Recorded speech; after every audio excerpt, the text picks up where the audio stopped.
Welcome to the MaxBet podcast, a podcast dedicated to everything gaming.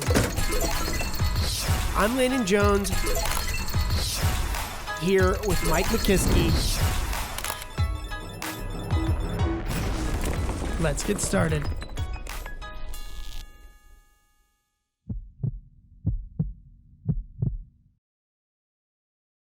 What is going on, Brian? How are you? Did you call me Brian? I said, man, and I think I was, maybe I got caught up between a bro and a man. So you became Brian. Hello, Keith. Brian, yeah, let's do it today. Nice Brian, to see you, Keith. Brian is a bro man. That's all right. we know. What's up, man? Not much, dude. Just hanging out. It's good to see you. It's Good to see you. Yeah. Oh, my. So last episode was Dean, right? And you mentioned in the intro, you met a girl on a plane. She had a boyfriend walking in. Yep. Smashed a cheeseburger with you. Smash the cheese. Now she's with Landon on the way out. So you said, hey, I haven't had a date with her in real life. Like, so have you now? It's like 2 weeks or so since that happened. Are we on a date yet, or are we still pending? Well, now that you're bringing it back up, I'm going to rekindle. People asking me. I don't want to know what to tell them, so they can all tune in. So I haven't been texting her for obvious reasons of her trying to get other dates while she's on a date. But because it's been brought back up in this intro, Okay, yeah, I'm going to give it a fair shot. You're going to ping her now, or kind of get a text to her. Oh, I'm going to ping her. Reignite. We're going to get pinged. You're an idiot. I'll text her. What? What's good? Nothing. No, it's perfect. There's nothing wrong. This is good. Ping her, and hopefully it's a nice date, proper gentleman. I'm always a gentleman. No so NIGA was last week, the National Indian Gaming Association. Yes. Did you go? I went. I was there. I know, I saw you. Yeah, so we walked around together. It was good. What was your favorite thing at that show? All right, two things. One's fast. So a lot of people listen to the show and were coming up to us talking about different episodes, shouting people out, giving us high fives. So that was selfishly awesome.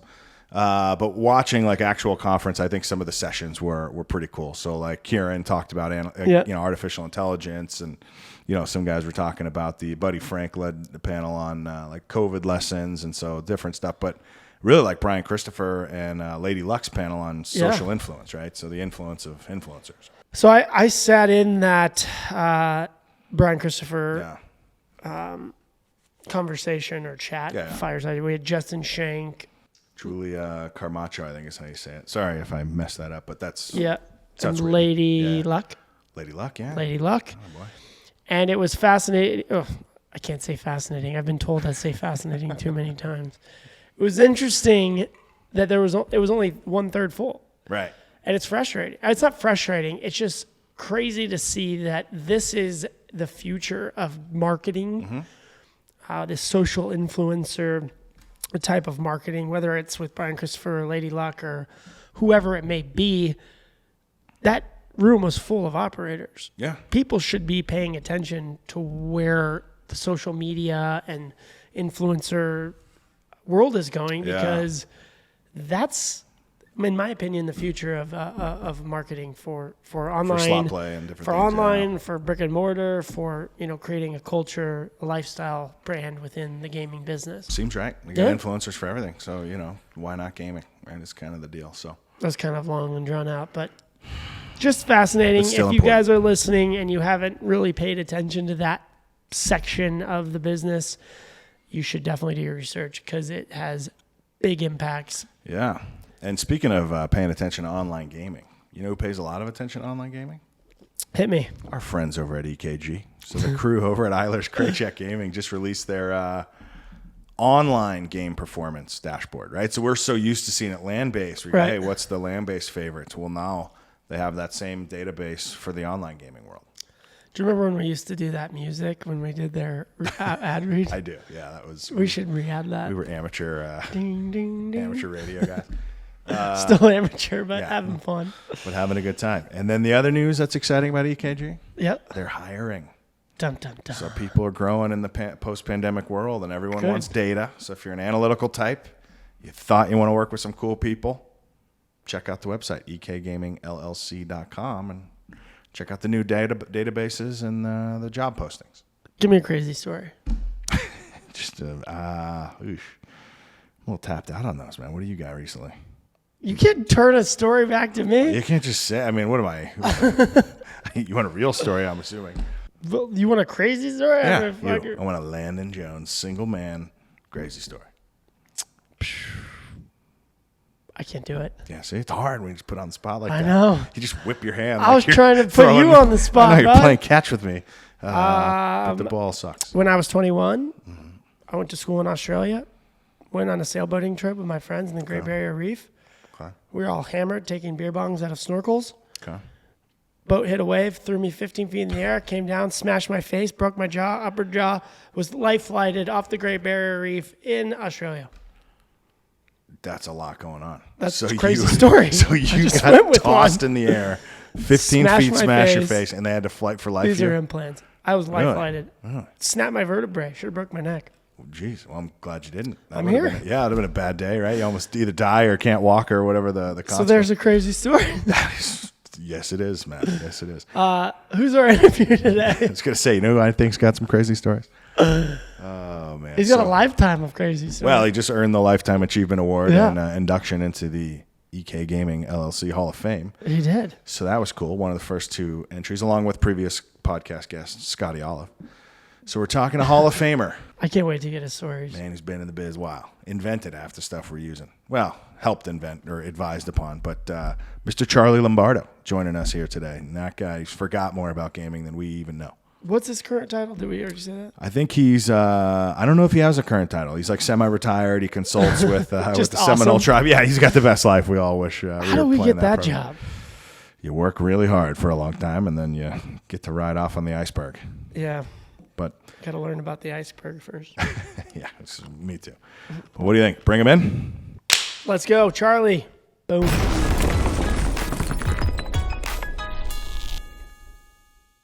Charlie, thanks for joining us, my friend. It's great to have you here. It's a pleasure. Thank you for asking. Yeah, no doubt. I was live. I was jealous because I know the other day we were talking and you were out golfing. How you been playing? Yeah, my game I don't think has changed. Yeah. 30 years. I'm kind of a bogey player, give or take a couple of strokes. Good man. You're like the rest of us. Yeah. Just consistent, though. Yeah. I see it in your face. Yeah, I just like to go out there and beat the ball around, swing them up a little. be outside, and enjoy the surroundings. How long have you been retired? I'm assuming. The Seminoles and Hard Rock actually threw me a retirement party of January of 2007. And I haven't stopped working for him since. So. Yeah, I was going to say, I know he's involved, so that's not a real retirement party. 14 years later, he's still chipping in. But it was a big retirement party. It was a lot of fun. Yeah. Nice. What are you working on with the Seminoles right now, currently? Well, we're working on a couple of the new properties that are being developed. Yeah, exploring that. Very cool. It's fascinating. Yeah. I would imagine when those guys throw a party, they throw a pretty solid party. Yeah, it was pretty good. Yeah, a lot of fun. No doubt. They had fireworks and everything, or well, we had the monkey was there. What? Gotta have the monkey. Was this just a monkey, or is there a specific monkey that is like known as the monkey? So this is the story. We were in an executive meeting, and they were complaining about not being able to keep any help, and I said, "You pay peanuts, you get monkeys." Nice. Yeah, that makes sense. Yeah. Hey, if I ever retire, will you bring the monkey? I'll do everything I can. Thank you. I'll walk in like Ross from Friends with a little monkey on my shoulder. It'll be perfect. Well, we're excited to have you, Charlie. And for those of you that don't know Charlie, do a quick, brief overview of Charlie's history. Or yeah, I mean, you can. I feel like he's been everywhere, and we'll ask him here. I mean, he's sitting here, so we'll ask him a quick question on how he got in the biz. But he was Operations Vegas for a long time. Operations, obviously, instrumental in different inventions for the biz and Class 2 development. And then, as we're talking about now, Seminoles for quite a while. So quite a storied career. So I'm sitting here on the spot going, I don't know if I need to introduce him. Everybody knows who Charlie is. It's like, how do I summarize that appropriately? But most recently, Hall of Fame inductee with Todd Eilers and Adam Krajcek. So the EKG Hall of Fame. So that's probably your multiple Hall of Fames at this point, huh? No, that's the first one. Oh, really? Okay, that's good. I don't know how many Hall of Fames there really is in gaming other than the big one. What's the big one? The big one is for all the top guys. The gaming Hall of Fame. Fame. Interesting. Well, I will tell you, I've gotten a lot of text messages for people that are excited for this story. So that's true. Yeah, people are like, what? You're talking to Charlie? Yes, we are. So, Charlie, how I'm always curious. How did you get into gaming? So, I understand as a military, and then you jumped in, or how'd that come to be? Yeah, I was at Nellis. I actually joined the Air Force in the middle of the Vietnam War, and was went to basic training. And the only place they sent me right after basic was Nellis, and I stayed there all 4 years. So Interesting. From Buffalo. Anyone who's ever been to Buffalo knows why I did not go back. I stayed here in Las Vegas. not that Buffalo. 27 feet of snow just in the middle of the week, like no big deal. Yeah, that makes sense. Were you flying the planes? Did you join the Air? Were you a pilot, or what were you working on? I was a machinist. Okay. What does that mean for maybe the other people like me that don't know what that means? Well, machinist basically makes things out of metal. Oh, cool. Pretty soon, there you go. Bang. Yeah, I feel like I should have known what that meant. I was just a little just. Do you have any crazy stories, war stories? What's a crazy Well, cool he was war here, story? or any time served military story. Well, I wasn't in the war, so I don't have any crazy war stories. Okay, fair enough. Little shenanigans out at Nellis, though, you guys back in the day.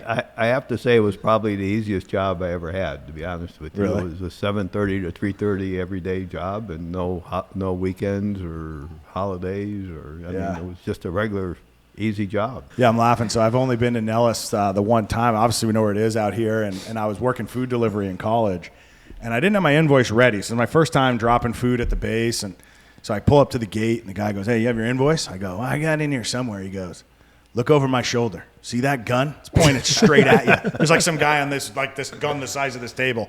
He goes, "You don't have your invoice in 2 minutes. You're shredded." And I was like, "What?" Like, okay, no way. I guess. I'm like, hey, found it, right? Like, I'm not trying to screw with you. I go, "You want to open the van?" He's like, "Oh, I don't want to," because I'm in a van. They probably thought like, hey, if somebody was going to sneak some negative stuff in here, that would be how you do it. But well, I do have a similar story. Yeah, for you. okay. So when Nixon was elected president, they were actually bringing the presidential helicopter to San Clemente, and they spent the night at Nellis, and it was like the presidential helicopter escorted by 8 Marine helicopters. Yeah, wow. And so they parked it in the hangar I was working in, the presidential helicopter, and we went down to see it. And they had a rope around it, and it was interesting because the Marines were actually sleeping right there. I mean, they slept right by the helicopter. Slept by the helicopter, so half of them were marching around it, the other half were sleeping. But, This is the big green one, right? no, the big Marine president, one. the big Yeah, it's presidential. green, right? Is it that big green I don't know one? what color. I don't know if you it's- saw it. whatever. I didn't see it. Yeah. Yeah, fair enough. No, movie? no. So, but anyways, they had a rope around them. They told you step on the other side of the rope, you're done. You're toasted. Yeah, I could imagine that. Yeah. There's no reason you need to be near the president's vehicle. Yeah. Plane, helicopter, car. Like, what are you doing? Right. There's no good reason for that. You're just back then there was no selfies, but like nowadays you're just like some Instagram idiot. That's wild. Okay, so you were making things out of metal in the Air Force, and then how'd that lead to the casino bit? Somebody just call you up, say, I need a... No, I was getting out. I knew I wasn't going to go back to Buffalo, and there was an ad in the paper for a machinist. It was actually, it's kind of an interesting story if you want to hear the whole thing. Sure. So it was coin wrapping machines. This guy had the warehouse, which is right where Crazy Horse is, over on Industrial Boulevard. I can either confirm or deny that I know exactly where that is. So, no problem. That's a confirmation. So anyways, he showed me a picture of this coin wrapping machine, and he said, and he had all these crates in the warehouse. He said, "Can you put these together?" I said, "Sure, absolutely." He said, "Okay, you got the job." And so I would see him every Friday. He'd come in, he'd give me a check, and I'd be trying to put these machines together. And it took about a year. There was 8 of them. It took about a year to get them all together. And what they did was they actually ran the coins down a trough, and then they'd all come together, and they'd wrap them in a clear cellophane. Yeah. They stole the idea from Lifesavers. So they wrapped the coin the same way, that Lifesavers was. It's so funny to me. That's how coins were wrapped, right? For casino coins, right? Back then, yes. Yeah. But this is for the casinos? What they were doing, then they started a business of exchanging loose coin for wrapped coin. Interesting. With the casinos, and we had to develop a weight system and everything. I mean, we developed a whole way of transporting coin and a weight system for weighing them. That's crazy. Isn't that interesting? Like talking last week to John Akers, and now obviously talking to Charlie. There's a lot of things that have been taken from other industries and just adapted into new industries, absolutely. right? Like, so you've got the tickets for arcade games, which came into player tracking and a speak and spell, and whatever the key card from Africa, now and now we've Lifesavers got candy. Lifesavers Yeah, exactly. candies. Like, It's what are we fascinating. missing out there that we need to like Just reinvent? open your eyes and see what you can gamble with. So is there any? Do you know, like off the top of your head, how much does $100 in quarters weigh? Do you have any of those? Well, what's interesting is if you look at the quarters, dimes, half dollars, and the old Ike dollars, Yep. per $1,000, they all weigh approximately the same amount. Interesting. So 10 dimes, 4 quarters, 2 halves, all weigh the same. That's weird. As an Eisenhower dollar. I mean, it makes sense because you need more dimes to make up. And it's something like, I don't remember the exact number, but somewhere in the area, I want to say 48 pounds, 49 pounds per $1,000. That's great. That's fascinating. That's a lot, yeah. Well, it's amazing to think back then, like you could just know, right? Like obviously now we don't have to think about it anymore, but Right. there's a world where you're going, what do you got, 98 pounds of nickels there? That's it's 2 G's. We're good. Move Right. along. Think Right? about that as a coin robber. You're like, I can at least carry 100 pounds. Now I know that I'm going to at least take 2 G's. Yeah, exactly. Yeah, nice. You're like, okay. You're going a different way. Heist, you're Ocean's 11ing this whole thing. Why wouldn't you? Oh, man. So you're wrapping all these coins like Lifesaver candy, and then how'd that lead to? Well, they were exchanging loose coin for wrap coin with the casinos. It wasn't very good business. Right. It turned out that it may have even been a little bit of a front for somebody. Whether it was or wasn't, I have no knowledge. We can but neither confirm or deny. But it turned out that it may have been a little bit of a front for somebody. The business lasted about a year and a half, and then they went out of business. So I being in Vegas, what else you going to do? But all the casinos had gotten rid of their coin wrapping equipment, so they got new stuff, and the company that was selling a lot of it was looking for someone to help. Nice. So I went over and did that for a while. And the nice thing about being in that business is I actually was introduced to every slot guy in the business in Las Vegas, because at the time, the coin rooms reported to slot operations. Yeah, right. So I met all the guys. I had a relationship with them, and I was offered several jobs. And then finally, I took one as a slot tech at the MGM. Yeah, the old MGM, The old currently MGM, Bally's, which is currently Bally's. Yeah. Then at some point, you became either VP or SVP of Ops for that property. Yeah. So it was a kind of a gradual Climb. climb. Yeah. And it's interesting because you always have to have some good breaks. You have to have people leave positions. You have to have things change. So the guy that was in charge of the technical side of the business at the time left and went to go work for Bally slot machine company. Yeah, and so there was an opening, and I like to tell the story. It's kind of a fun story for me. And just about every tech in the place wanted that job. They wanted the lead. You'd be the man. Yeah, absolutely. So what I would do when I would leave at night, I put a couple problems in a machine. Back then the machines were all electrical and mechanical. You had these big, long schematics, sometimes 2 and 3, 4 pages of schematics for each machine, all the coils and switches and stuff that were in them. So I put a problem in the machine, and the next day I come back and 2 or 3 guys were trying to fix it. They couldn't fix it. I asked what was wrong, and they tell me, well, I knew what was wrong. I put the problem in. So you're stumping them. You're giving them basically quizzes. So I get the schematic out. Machine to the way I was like, coil? Yeah. Snap. I'm just going to tweak this coil just enough. Yeah. I get the schematic. I trace my finger along the wires and stuff. I go in, I poke around, and of course I'd fix it after about 10 minutes. Pretty soon I got the reputation as the only person who could fix it. The hard stuff. He walks in, abracadabra, bang, and it's like, and I got the promotion. So this is what a guy. crazy. This is the kind of hustle, right? Like that you need sometimes. Yeah, I mean, you got to self-promote, right? No doubt. No doubt. And when I said earlier, I met all the slot operators in town. One of them had said, if you want a job, start the rumor that you're going to get the job. So I started a rumor. Hey, you heard I'm getting that job, huh, boys? And then it just flies around, and now they can't not give it to you. Yeah, that's. I've never been told that, but it makes a lot of sense. especially the amount of people just chatter. You know, everybody. Right. Can't tell how many times you go, oh, did you hear that? I haven't heard that, but now I Now just we gotta assume it's hire. true. Yeah, now I just assume. So Charlie's the guy, and that was it. Oh, Yeah. man, that's hilarious. So is that how you ended up in charge of the slot department as well? In charge of the slot techs, and then when Bally bought the place, Yeah. the guy who was in charge of slots retired, and they created an opening, and so they weren't sure what they wanted to do with it, so they kind of made me an assistant manager at Sure. the time, and about a year later became manager, and a couple years later became a director, and a couple years later an assistant vice president, dang. and vice president, and senior vice president. So- Climbing. I got to back up here. So you used to break slot machines to fix them. So you seemed like you were the Hero guy ball, that knew the yeah. problem. You get promoted. Awesome. Started the rumor, get promoted. What happens when there was an actual problem that you couldn't fix? Oh, that's You're right. kind of like, hey, no, Charlie's the guy. Well, no, he can't fix this one. This is well, an actual problem. That's when you call the manufacturer. Hey, Valley Gaming, get in here and fix your machine, buddy. You guys did this wrong. That's man. I like that one. No, we're watching out for it. Can you be like, Mike, there's a podcast, bro. I don't Hey, know what Mike, to your tell you. mic's Yeah. broken, but I can fix it. I can't promote you anymore. We already co everything. I can't. There's no higher role.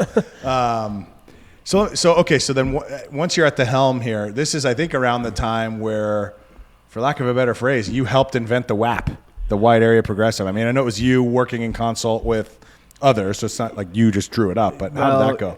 Yeah, so during the early days of Bally Manufacturing and Bally Casinos were the same company. Oh, interesting. So, a lot of people don't know that, but this goes back into the late 80s into the Yeah. early 90s.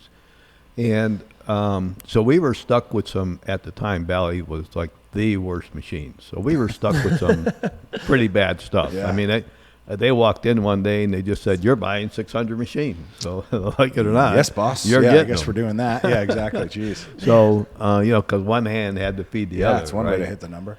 So, but anyways, there was a couple of guys that worked over in game development for Bally, Dominic Taverio and Terry Daly and Bob Mans. And so the four of us used to get together about once a quarter, and we'd start developing and designing games. I needed to make sure that I was getting games on the floor that would make money. Yeah, if you're stuck with 600 a Right. quarter or whatever it's going to be, you may as well get a Imagine good that game. being an operator and you're like, well, they're not doing it, so we got to go figure this out. Yeah, well, Yeah, yeah. But a I lot mean, of they- operators will tell you that's what they're still doing, by the way. So go ahead. Yeah, you guys are powwow. We would design and develop games. They would bring their ideas. I'd bring my ideas, and we get in my office and smoke cigarettes and drink coffee, and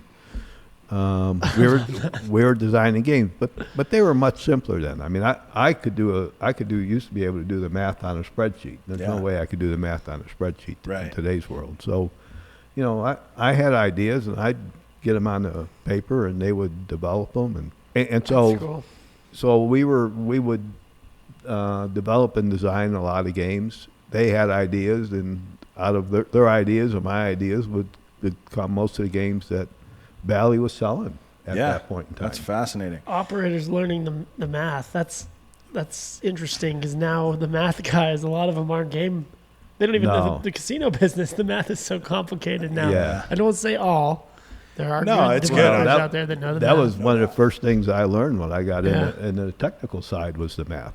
That's awesome. Yeah, I mean, to really understand, you have to know I mean, again, at that level, you're operating it, you're setting it up, you're fixing it. Like, I feel like you'd have to have a pretty good understanding. Yeah, we used to do a lot of things that, even back then we had like a big giant slide rule, and we would put the reels flat on the slide rule and move them back and forth so we could see how the symbols would line up in the window. Interesting. And you'd just had the symbols taped on. You'd move them around and put them where you wanted them, and Yeah. That has to change the math. It makes sense. Yeah, I'm sure it makes sense though, because if you think about it, like we always talk about with inventors, even like Akers, he goes, a lot of invention is just solving a problem, right? Like I wanted a progressive, so somebody had to make it. Right. But it makes sense that the operators would drive a lot of this because you're the ones in the casino every day talking Right. to players. Like guys that make the machines, as much as they may be players, are still looking at it from a different perspective, right? So it's fascinating. So how did that wide area progressive come to be? Was it just you had multiple properties, you wanted to link them? eventually we kind of did a casino merge with the Hilton properties. Yep. So we had multiple properties in Nevada, and so I wanted Valley at the time didn't have a wide area progressive. Right. And I wanted a progressive, what I called a rapid hit progressive, that you could win the same progressive jackpot whether you're playing at the time nickels, quarters, or dollars. And so I had to work with Valley to develop the WAP, and I had to work with gaming for two things. One, we were working on developing the WAP, but two, because I wanted the same jackpot and I wanted the same odds of hitting the jackpot per dollar bet. Yeah, right. So in other words, if you were betting a nickel, the odds were 1-to-1. If you were betting a quarter, it was 5-to-1. If you were Right. betting a dollar, it was 20-to-1 to win the same jackpot.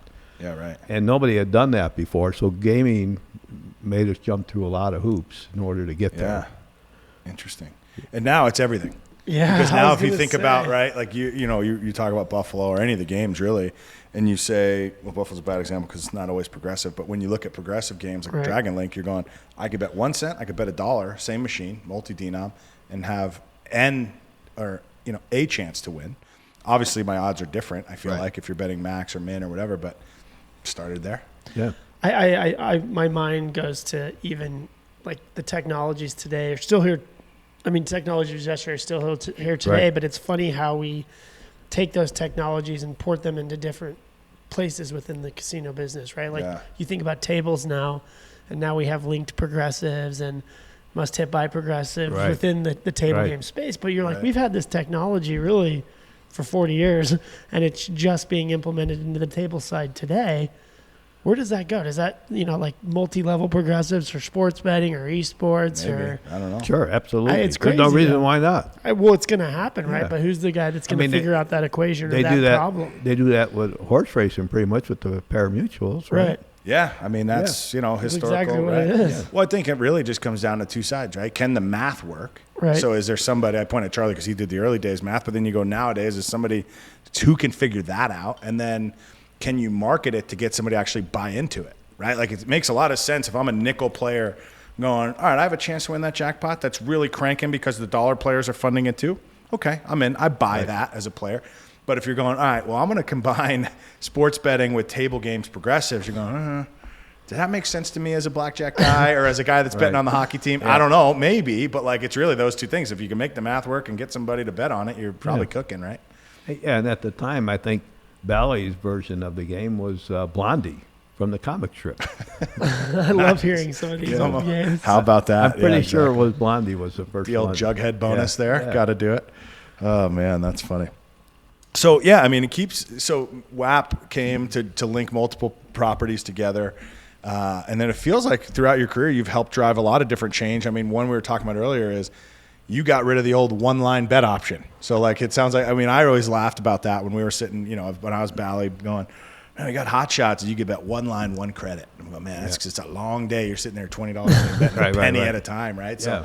that was probably a nuisance on the operator side. It was, but the bigger problem was that I had already gone down to Florida. We put the two Hard Rocks together, Yep. and in the Class 2 world, I did not have a line bet. So you had to go in and bet all lines Right. in a Class 2 version of the games that we developed. We did that because we wanted a higher average bet. We wanted, if you're going to drive revenues, you got to drive your average bet. For sure, That's yeah. the first place you do it. Makes So sense. we wanted a higher average bet. So we did it in the Class 2 world, got away with it. And I came back and campaigned for all the vendors that we needed it in the Class 3 world. If we were going to go in Florida from Class 2 to Class 3, you are not putting a game in if that didn't have that. Yeah, no, Option. that's fascinating. Yeah, go ahead. Did you help open the Seminoles casino up, and you kind of saw like the change from Class 3 Vegas and then all the tribal properties opening up around the country? You're kind of a part of that, correct? Yes. What was the sentiment, or like what was like kind of I don't really know how to say this. Like, what was Vegas thinking? We're looking at downtown right now. Were they like, holy shit, these tribal casinos are opening up all around the country. What do we do? You What was that like? I think what they did was that when they wrote IGRA was kind of Indian Gaming Regulatory Act. Right. Yep. and I think that was in '88. Now, from my understandings, and of course I wasn't part of it at the time, but from my understandings, they were actually trying to put tribal gaming in a box when they wrote that. Right. But they put a couple of key phrases in there that actually opened that box wide open, and one of them was the allowing for technical advances. Right. Interesting. And so if that one statement pretty much allowed them to go anywhere they want within the game of bingo. Yeah, and wow. Which we're happy that happened. Like, huge. Giving the tribes that opportunity to start oopening their own casinos. That's awesome. Yeah. So Well, we it takes support gaming, that. I just put gaming huge. Yeah, it makes it It- massive. but originally, most of the Class 3, and it was really at the time just Vegas and Atlantic City, most of the people that were supplying games were not doing business with the tribes, and because it was kind of frowned upon. And Interesting. I think, I can't say for sure because I wasn't in any of the meetings or Right. anything, but I believe that they were told by Nevada Gaming Control, you know what, those guys are taboo. Don't do business with them. Pick one, them or us, right? That would be, Right. yeah, that'd be. And then you have companies like AGS that would have made slot machines for Right. Class 2. This is kind of like So- a crazy Yeah, history Yeah, piece so that's that what nobody's talking that's about. where the gray world came in, Yeah. right? That's when everybody talks about those are gray area machines. That's what it was because the tribes had to go somewhere, and there's inventors, there was designers, there were developers, there were guys looking for an opportunity, looking for ways to make it money. They came up with these different variations of we'll call gray area Class 2 machine. And they were called gray area because there really was no regulations. There was no anybody really checking what they were doing. Nobody was really. It's the Wild West. Yeah. It Well, really and was. weren't you a part of a group that helped kind of formalize some of that in terms of the national kind of looking at Class 2 a little less taboo? Yeah, when we went, part of the deal with going down to Florida to help with the 2 Hard Rocks, and we knew we were going to have to do Class 2 machines, was we were going to legitimize it. Yep. That was the approach That's awesome. from Jim Allen and Lyle Bell and myself. I mean, the approach was we were going to legitimize Class 2 gaming. Yeah, well. And so we worked with SDG, and we built a system, and it was like crazy because we were every 2 weeks we were either in Reno where their offices were, or they were down in Florida, and we were A lot of miles on those planes. Yeah, geez. we were developing a legitimate Class 2 system. Yeah. So we were very successful with that, and actually the day after we opened up the Hollywood property, and it started a couple months before that, the NIGC decided to put a group together to try and write some regulations around Class 2 gaming. Yeah. And so they put this, and I was invited to be part of the group. I was the only operator, so it was me and a half a dozen regulators and all the NIGC lawyers and regulators. It's pretty cool. And I was the only operator, right? And I literally had to educate everybody on how a casino worked, how a slot floor worked, what. That's almost bigger to me than the WAP. It's like the Yeah, pioneering well, the for WAP. sure. Yeah, This yeah. is insane. It's just wild to think about the origins of some of this, right? And Yeah. moving it around for it. But yeah, you're right. I mean, Class 2, it's not even close. Class 2 gaming is way bigger than WAP would be Right. across the board. Yeah. It's wild to think you're the only operator in the room. So I feel like that goes one of two ways. Either they just talk and just assume they're right and you have to kind of fight your way in, or every time they go, and, well, Charlie, what do you think? And there's like, which side was it? It was a combination. Yeah. I mean, because regulators, if you talk to a regulator, they have their idea For how sure. things should work, Yeah. right? Not knowing exactly how they do work. So I had to educate everybody. Literally had to educate the entire room. And so and AGS being one of them, every supplier of Class 2 had their legal people there, had their operators there, their some of their game designers, whatever. And I called some of them on the carpet. When somebody wanted to do something that was a little bit not the way it should be done, Right. I said, you come up here and you explain to everybody why you want to do something that isn't legal. Can you please walk us through your law-breaking plan? Can you imagine being in that room back then? I mean, just wild. It would be crazy to be in the room, but it would be even worse to be the guy on the other end of that question. So, Landon, great idea, but you broke 3 different laws here. Do you want to walk us through it? Like, that's crazy. So, but I'll tell you, the best meeting we ever had was I came in with a sack of those little spongy Stress balls. balls, stress balls, and they were pool balls is what they were. Okay. But they were stress balls. And so the NIGC chairman, who was Phil Hogan, he said, Oh, yeah, I know Phil. what do you have in that bag? And I said, stress balls. And I took a couple out and showed them to him. And he said, what are you going to do with those? Yeah, right. And I said, if I like what you have to say, I'm going to give you a stress ball. If I don't like what you have to say, I'm going to give you a stress ball. I'm going to wick one out. It's either going to be gentle or it's coming in fast. Yeah, anyways, by the end of the meeting, those stress balls were flying all over the room, and it was probably the most fun we ever had. And just imagine you voice your opinion, just duck immediately. Stress ball. At least 2 people are going to hate this. I got to dodge both ways. But it was a fun process because we actually traveled all over the country. We met at different tribes. We met in Washington D.C. several times. That's crazy. That's wild. So what's the culmination of that? Is there like a bill that's passed? Like, is there like there was Class 2 regulations that were written both for how to operate Class 2 from an operator's side and also from a vendor side. How a vendor, the requirements he has to pass in order to have a legitimate Class 2 game. Yep. And then there was the minimum standards, follow.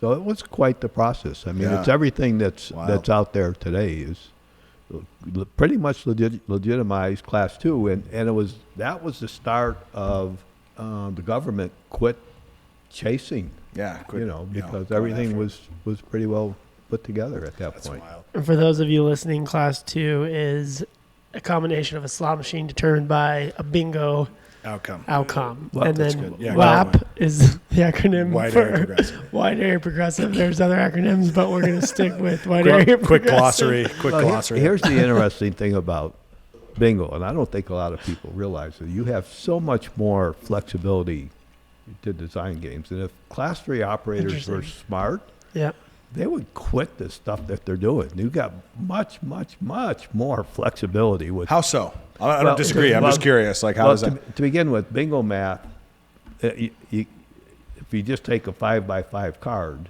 so you've got 15 numbers in each row, and how you put them on a card may vary. Yeah.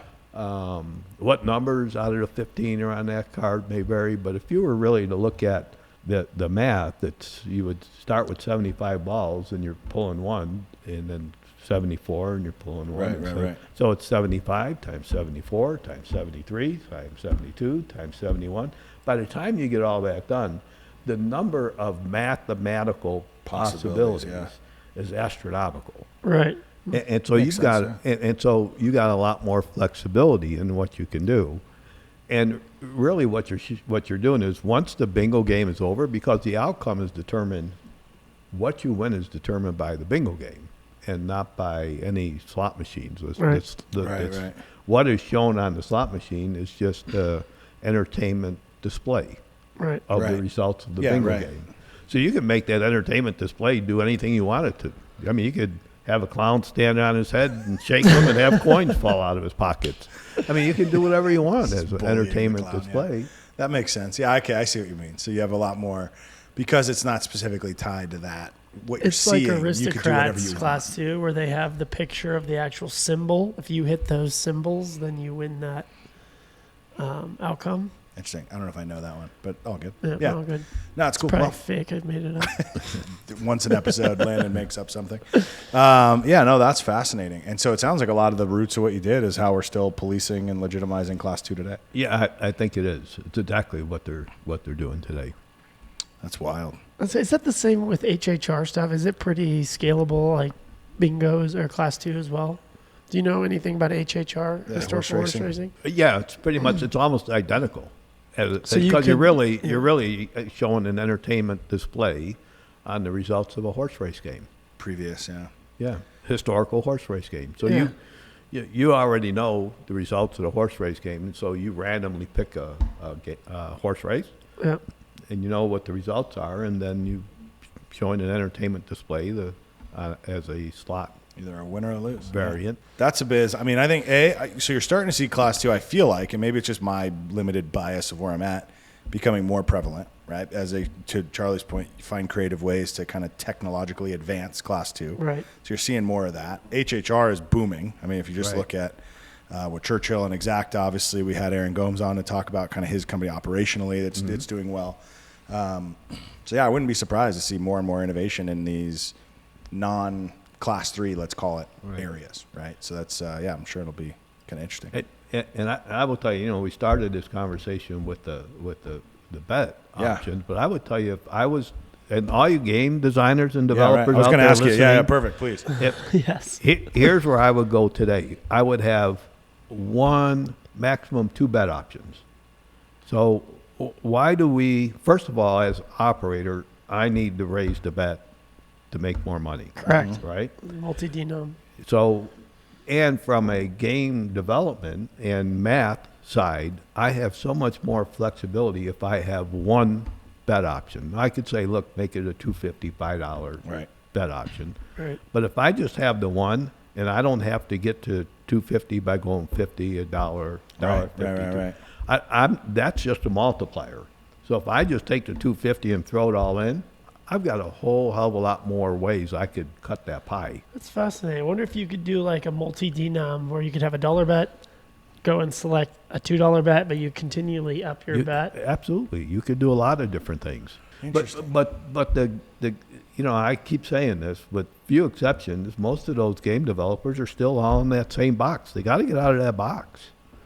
You got to challenge these guys, and of course, a lot of the operators, they're stuck in the same rut. They look, oh yeah, I got too many guys playing 50 cent. Well, you know what? They'll move up. Well, that's what I was going to ask you. So, like, do you alienate the player and you go, well, if we took away that, let's just use a 50-cent option? Because if you're going 50 cent, call it to $5, you're going to step it up, but then you're going to go, $50, $1.50, whatever. If you just took 50 away, do you think they still jump in at $1, or do they might grumble about it, but they're going to pay, or what? But I heard the same arguments when you took the penny bet away. Yeah, fair enough. Right? I was going to Yeah, say, yeah. the only guy that you alienate is the guy that's sitting there playing 10 cents for the free sodas. Free coffee. But I walk a lot of floors, Yeah. and I look at what people are betting. They're either betting 1 coin, 2 coin, or max coin. Very rare do you see them bet anything in 3 between or 4, those, yeah. right? Makes sense. So you're moving, and let's say 50% of the players up. The other 50% are already up. Yeah. So let's go. What's your favorite casino? You know what? I don't have a I was favorite. going to say, come trying to trick the on. guy. It's the guitar Hard Rock. That's right, Hard Rock. That's it. Yeah, Hard Rock. I was going to say, that's I love it. I was going to say, I put those floors together, so it's got to be Hard That's his little special place in this heart. I like the answer. What I was going to ask you, so you already kind of went into some of it, but like, what else are you seeing, or do you wish, like, on the vendor side we would change, or what do operators need to do better? Like, you're walking all the floors, looking at the stuff. Like, what do you wish we were doing differently? Well, here's my biggest thing in today's world would probably be, I don't think we got a lot of very good operators in today's world, and I say that because if you're going to make more money, you either have to be a better operator than your competition, Yeah. Yep. right? Yep. Or you're going to cut something. And what have we done the past 15 years? We've cut and we cut and we cut. Yeah. Yep. So we've cut employees, we've cut what we give to customers, we've cut expenses, we keep Yeah, right, cutting right. we keep cutting things in order to make more money. Why don't we just become a better operator? So what does that There look you like? go. So, I mean, I agree with you, right? The cuts are a little tight, and sometimes you go, well, they've increased the hold, or they've lessened their reinvestment in the Players Club.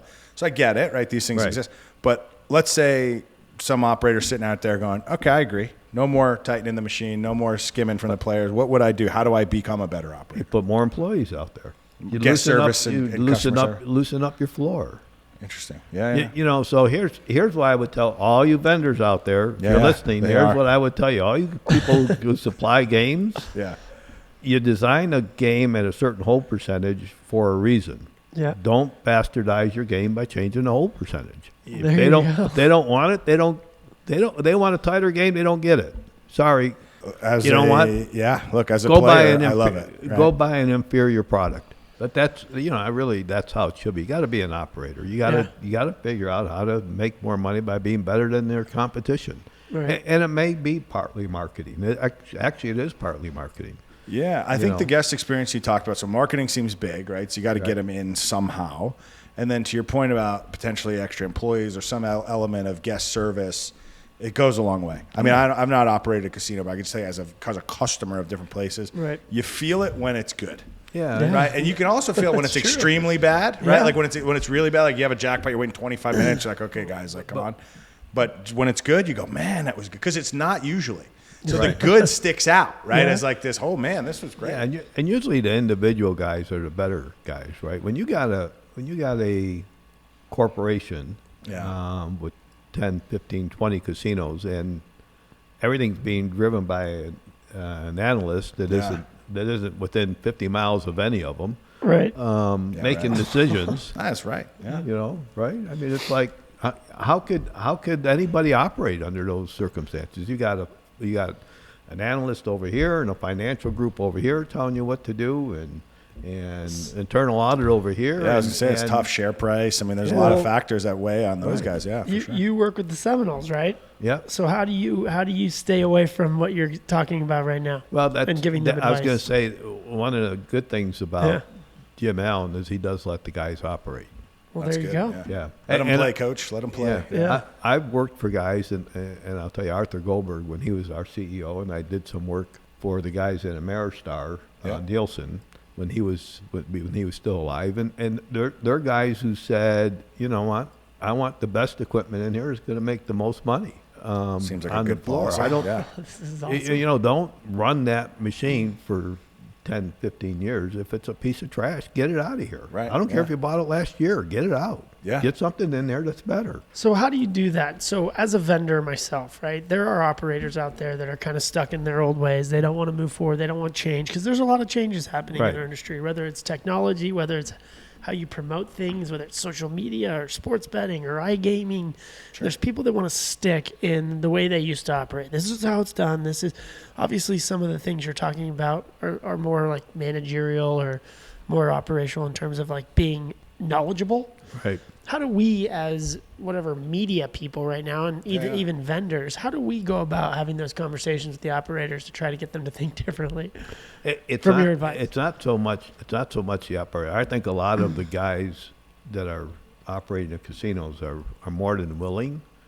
I think that they have handcuffs put on them. Interesting. From senior by management. the top dogs. The bankers or the Yeah. whoever, right? And I got to tell you, I had a CFO. Every week we go on the executive committee, and I ran the loosest joint on the strip. I was 94.5% payback. Wow. And so every executive meeting, he beat me up for about whole percentage. Yeah, right. Every one.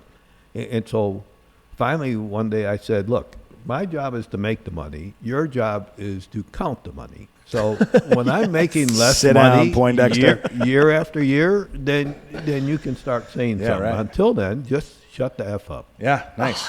I love it. I love was just that. going to say, you probably got This a is couple great. stress balls thrown out of his meeting. Stretch ball, yeah. Calm down, Captain Spreadsheet. We're But working a it's true. business. I mean, that's my job. My job I love is to it. make it. No, for sure. You just count the money. Don't worry about what I'm doing. That's right. Yeah, listen, I could not agree with that philosophy more. We're going to keep this episode going because we're just getting Charlie warmed Oh, it's up, so good. and I'll Yeah, cut that's whatever fine. we need out. No, but it's this perfect. is phenomenal. We're cranking. Yeah, no, I agree. I mean, to your point, like if you're making money every year more, like Right. you're growing revenues, whatever. I mean, you mentioned 94.5% hold, but whatever the strategy is, that it should, like, why interrupt it, right? Like I've always been a fan, like why break it if it's Right. why fix it if it's not broken? Yeah. Right. It's working, right? Right. Because I think this might work. Tighten it up. And what's your so there's actually a debate on this. I feel like everywhere where people will say, well, players can't feel the hold.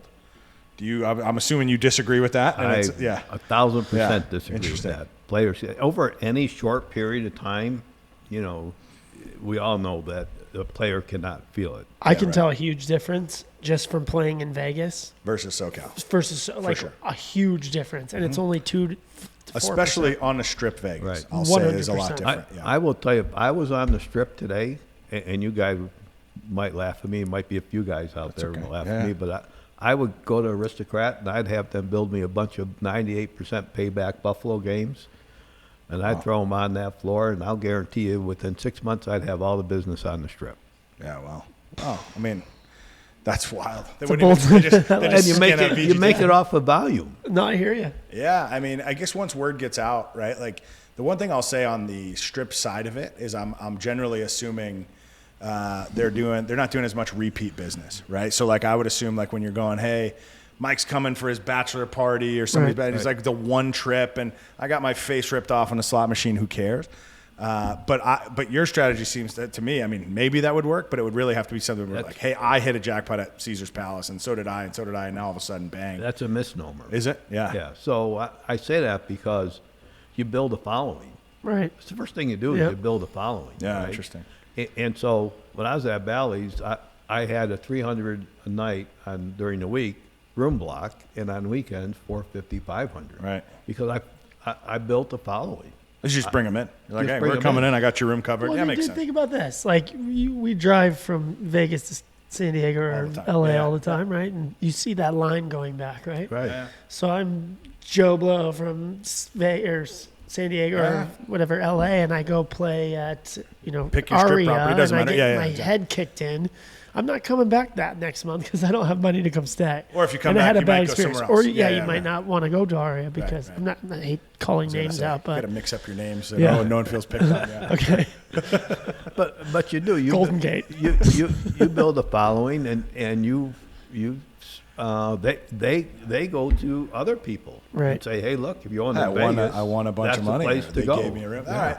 You've convinced me. I'm with you on that. So I flip around. But I'm yeah, it's a in the good camp. point. It's a good point. Yeah, I mean, look, I love it. And so here's the example I would use. Like in Oklahoma, VGT being the most popular manufacturer there. Obviously, it's class 2 and mix of class 2, class 3.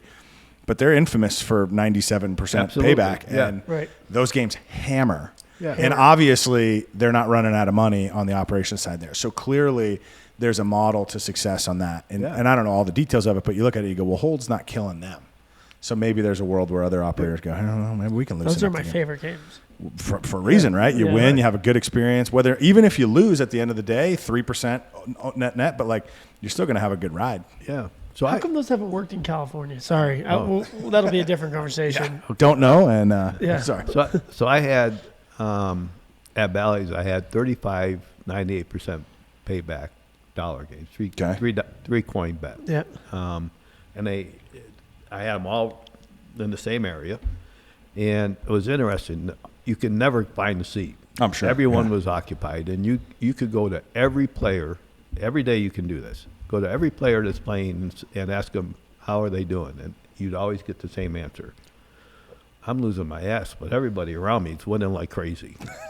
It's perception, man, right? Like It is. Yeah, It's for exactly sure. what it Well, is. that's why we talk about some of these games, and you talk about banking and going small, or like I was told, a couple game development conversations, like, well, these games are made, they're a little more volatile. They're made to be put in 6s or 8s because it's not going to be very lucrative right off the hop, regardless of hold.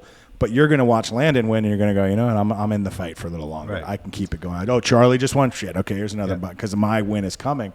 Versus, and that's that, right? That's a hold percentage thing, but you're going, it can happen. I'm Yeah. next. What excites you most about technology within our industry? Kind of some of the changes you've seen from when you've started to now. It's fascinating to me.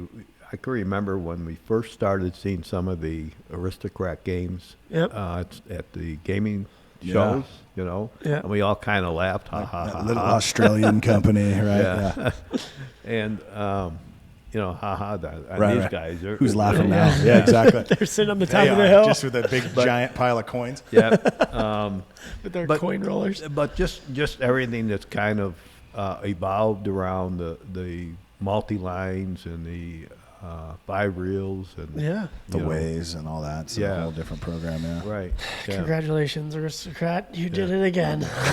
Yeah. You made the podcast. I feel like we've Yeah. never been able to get Fanboy. through Well, one podcast without is that the challenge next time? answering the ATI call, but they're doing it. Yeah. So good Yeah. for them. Awesome. Awesome. Well, you want to, let's kick it into high gear. You're we'll, up, buddy. Yeah, we'll just, so now we know what you're excited about or what you and aren't excited about. What's your favorite game to play? Do you have any cool gambling stories for us? Or I don't play. you've never played? Very well. I'll go back about. Do you have a cool 30, story you could share from someone else? 30 years. I had Yeah, some there you friends go. out Yeah. of town, and I'm not going to say the casino or Or the friend. who the person No worries. was. Yeah, Okay. all names are changed or So, omitted. Yeah. so anyways, we were playing a couple of games, and pretty soon I get a tap on my shoulder. Okay. This is never good. And the guy says, "What do you know about my games that I don't, and why are you playing here?"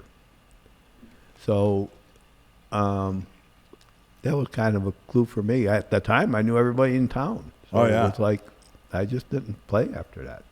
Interesting. So were you winning a ton? No, Like, I you're- wasn't winning anything. Oh, but he was like, we just wanted to know why you were there. Yeah, we're just, yeah. That's weird. He's like, you must be playing one of these 600 bally games that no one plays. Like, what's going on for you? Yeah. That's a weird. That's Yeah, a weird one. Yeah. Why are you playing here? That's- right. So, interesting. so anyways, on top of that, I know the odds, and I don't like losing. So He knows they're I not all 94.5%.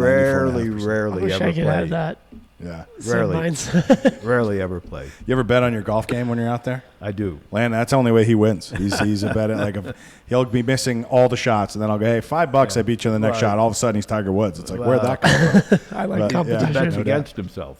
Yeah, yeah, Odds are in my favor when the house is stacked against me. I'll tell you that for free. yeah. He does. He's a back against the wall guy. Yeah. Oh man, well this has been great. Thank you again for coming Yeah. on. And so the one last thing we ask is we call the MaxBet Challenge. So it's basically just saying, hey, behind the scenes, Todd Eilers kind of challenged you or suggested that we should bring you on, and actually John Akers mentioned him as well. Yeah, he's he been said, called hey, out a couple times. he said, yeah. So Charlie, he was like, you should get Charlie. We're like, great, he's coming next week. So we're all set there. But who would you like to see us interview in the future? And if you have anybody that comes to mind, great. And bonus points if you can actually introduce us to that person. Have you had Mike Mitchell on? Mike Mitchell, no, that's game dev out of Cy Games, right? Valley Yeah, Cy but Games, he's gone into retirement. He'd be Has he? a Perfect. real interesting guy. Love to that. talk Yeah, to. that's perfect. I have not had him on. He's a guy that I know. He's a gambler. He's one of the game devs that do gamble. So he's not. He would be on the right side of history in terms of that. So that's perfect. How about I'll give you a Class 2 guy that would be interesting. Let's do to it. Talk to, and you probably do know him because I think your company got involved with him a couple of years back. Ron Harris. Oh yeah, he's what's this coming out? Atlas. Aries. Well, Aries. Yeah. Aries Gaming. Yeah, that's right. That's right. We bought the rocket footprint from him. So. Yeah.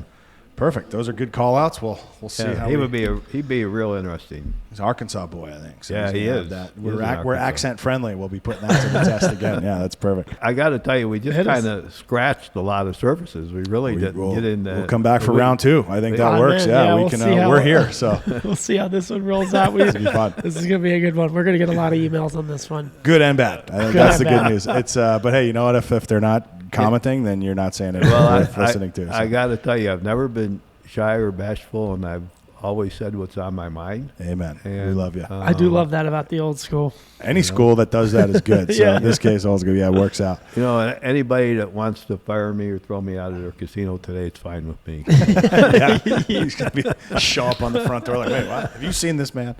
Oh man, this was a blast. So Charlie, we appreciate Yeah. you coming by, Thank and you. based on that, we'll have to go out and shoot 90 someday on the course and get you back in. So thank you, right. sir. Appreciate Appreciate it. Thanks for having me. You got it. Cheers. Appreciate it.